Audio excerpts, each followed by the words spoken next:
And welcome to our coverage of Decision 2014. Good evening, everyone. I'm Gary Metivier. And I'm Sharon DeRick. It's been a busy night already, and I feel like we're just getting started. Yeah, we have an hour special for you. We have crews all over the place tonight. Des Moines, Iowa City, Davenport, Rock Island, covering election results and at campaign watch parties all around the area with the candidates as the results come in.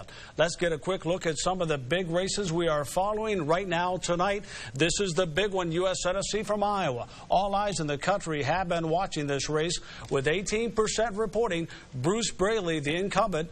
The Democrat has a slight lead over Joni Ernst. All right, let's stay with you here as you reach out to Anderson and talk to him live. If you can turn around, our intern is bringing him to you right now as he thanks his supporters tonight with this major upset in this race. See if we can get him through the crowd here. It's kind of hard. I have a great deal of respect for every single one of them, and I want to thank you guys for getting us here tonight. We want to get over to another hot race that is happening right now. There has been a winner declared. Joni Ernst has just been called as the U.S. Senate, winning that seat over Democrat Bruce Braley. And Terry Branstad making history just a little while ago, the longest-serving governor. Joni Ernst right now making history tonight. The first woman Iowa has sent to the Senate. Remarkable night for the Republican Party overall. It's been another day and night of severe weather. From the storms overnight. It's going to take a couple of weeks at least to get everything back up, cleaned up to the way it's supposed to be. To widespread damage from a violent system this afternoon and into the evening. Those storms top your first 6 minutes tonight. Good evening, everyone. I'm Gary Metivier. In fact, that is the case in many parts of the area tonight, with standing water over many roadways, some completely cut off. KWQC's Kai Edwards is out checking out the damage for us in Davenport, has just arrived on the scene, and explain to us what you see as we try to see what you have to show us tonight, Kaya. We want to get the latest on the power outages right now, as we do know that thousands of people are in the dark tonight. Mid-American representative is on the phone right now. 44-year-old Charles Slocum of Kelowna still missing tonight. It all started before noon. Hours later, search crews were still on the water searching for the one person who was not rescued. Hey, Mark, and as we watch this fire with you, tell us, too, set the scene for us about the environment around you. This is pretty much a commercial area, is that correct? This is just a fantastic, heartwarming event. Oh, it's always great every year. And, you know, I'm trying to scope out some of the toys back here in the Santa-mobile that kids are going to wake up to on Christmas morning. They're going to love it. Oh, what an exciting, and Teresa, for some kids who otherwise may wake up to nothing on Christmas, this really fills a very, very important void. And it never ceases to amaze me, the generosity of Quad Cityans. They're always there when we need them, and they're showing up right now. And keep on showing up. We'll be out here until 6:30 tonight. As always, this tradition has brought hundreds of people downtown Davenport for this celebration for our entire community. As you can see, the kids all staring, ready for the first balloons and the floats to work their way down through the streets of Davenport. Today, KWQC's Gary Metivier got the chance to go along with the veterans and their guardians. Gary has been sending us pictures of the trip so far, and now he joins us live from Washington, D.C. with all the action. So, Gary, where are you right now? We are at Sharon, the Tomb of the Unknown Soldiers. At the top of your broadcast, we showed you a little bit of that incredible solemn ceremony where the veterans really get to reflect on what all of this really means. But it has been an incredible day here. The weather in D.C. is perfect for this honor flight. The veterans are sharing stories, really getting to know each other and enjoying all the sights and sounds. Right across from the Tomb of the Unknown is National Cemetery. And as we show you that, we want to talk about some of the veterans on this flight. We have 80 Korean War veterans and 10 World War II veterans and 1 Vietnam veteran. And most of the guardians on this trip are indeed Vietnam veterans. This is an incredible day for them as they reflect on their own experiences. We'll show you some of the pictures too, and we're getting some great video in too. And these Vietnam veterans say this means so much to them to be part of this process, to be able to recognize others for their sacrifice. Of course, they are being recognized for their work as well. They are so important to this honor flight program. Many of the volunteers, of course, are Vietnam veterans who dedicate a lot of their time behind the scenes to make sure our veterans get the salute and the tributes they deserve. Now, we started early with the Vietnam Veteran Memorial, then we went to the Korean War Memorial, and then on to World War II. And from here, we'll be getting ready to head to the airport as well. We'll be boarding the bus in just a few minutes. We'll drop by the Air Force Memorial, where we'll also try to get a live shot for you coming up tonight at 5. But Sharon, as you know, these days are incredible, and these veterans and their guardians are having a trip of a lifetime.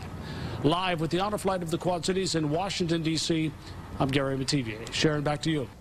Well, what a day it's been. Early this morning, dozens of local veterans gathered at the Quad Cities International Airport to board a plane headed to Washington, D.C. Yeah, honor flight of the Quad Cities has allowed so many veterans to visit our nation's capital, a small way to honor their service. Tonight, we welcome them home. Yes, we're happy to do so. Let's check in now with our live crews out of the airport. Gary, who's been with them all day. Yep, Brian and Sharon, they are just now come in as you hear the crowd roar. Perfect timing. Our veterans are home. The honor flight welcome home has now officially begun. We'll have more live from the airport coming up a little bit later tonight at 10. All right, thank you very much. And from the send-off this morning to the adventures of all the monuments and memorials, these veterans have taken in so much today.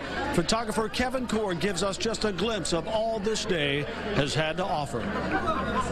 All eyes on Iowa. PACs and super PACs pumping millions into this contest. Joni Ernst is with us. But Congressman Braley voted against your rights. Hoping to win one of the most hotly contested races in the nation. Because I'll go to Washington as a mom, a soldier. I'll work with anyone who will help solve the tough problems that we face. Ad campaigns making national headlines. Let's make them squeal. Joni Ernst ads are hard to forget, but her record just doesn't cut it. All to win a key seat, long held by a Democrat and now up for grabs. Republican State Senator Joni Ernst taking on four-term Democratic Congressman Bruce Braley. It is still too close to call. Tonight, head-to-head, as the country watches, this is Decision 2014, debate for Iowa's next senator. In about the 2 minutes that we have prior to the break, you can integrate that, if you can, into this question. A lot of viewers asking this question. Did you, Joni Ernst, sign a pledge with the Koch brothers? No, I have not. No, I have not signed a pledge with the Koch brothers. Congressman Braley, the same sort of question for you. Is this part of a Democratic strategy to frame Republicans across the country in aligning them with a multi-billion-dollar corporation? And welcome back to Decision 2014 from Kwqc. This is the Senate debate. Let's get right back into our questions with a question from social media. This question will be for Joni Ernst. A steady course for the future? And 4 years ago, I came back to lead the Iowa comeback, and we've done it. Or time for a change. And we will have enough opportunities to show the differences between Governor Branstad and myself. That's the choice facing Iowa voters this fall. As one of the longest-serving governors in U.S. history, Republican Terry Branstad aims for 4 more years and a 6th overall term. His challenger, Democratic State Senator Jack Hatch, with a 22-year career in the Iowa House and Senate. He wants Iowans to make a new choice for a new direction. Tonight, from Burlington, Iowa, tackling issues from jobs. At the end of last year, the end of 2013 to August of 2014, 350 additional jobs in the city. To taxes and tax breaks. Lower taxes or more proof of where the money is going that we're paying. The economic development that the fertilizer plant is bringing to us is a huge positive for not only Southeast Iowa, but West Central Illinois. To education. Each year we have to make more budget cuts. Both candidates make their case to you, the voter. From Kwqc TV6, the Hawkeye, and the Greater Burlington Partnership, from Edward Stone Middle School in Burlington, Iowa. This is a Decision 2014 special. The debate for Iowa governor starts right now. As a follow-up to that question, were there not enough skilled Iowans to do these jobs? No, there weren't enough. Senator Hatch, if that is the case, with the blockage in the legislature, how do we fix this? Senator Hatch has accused the Branstad administration of being scandal-ridden with no hire list, illegal buyouts, settlements of state employees. Now is our chance to discuss this matter in particular. We begin with Dale, who has a question for Senator Hatch. Senator Hatch, let's talk about this because this is a lot of information for the voters to go through. One side having one big issue, another bringing up other issues. Let's talk about whether the politics in play regarding some of the lawsuits against the governor right now and some of the accusations you face.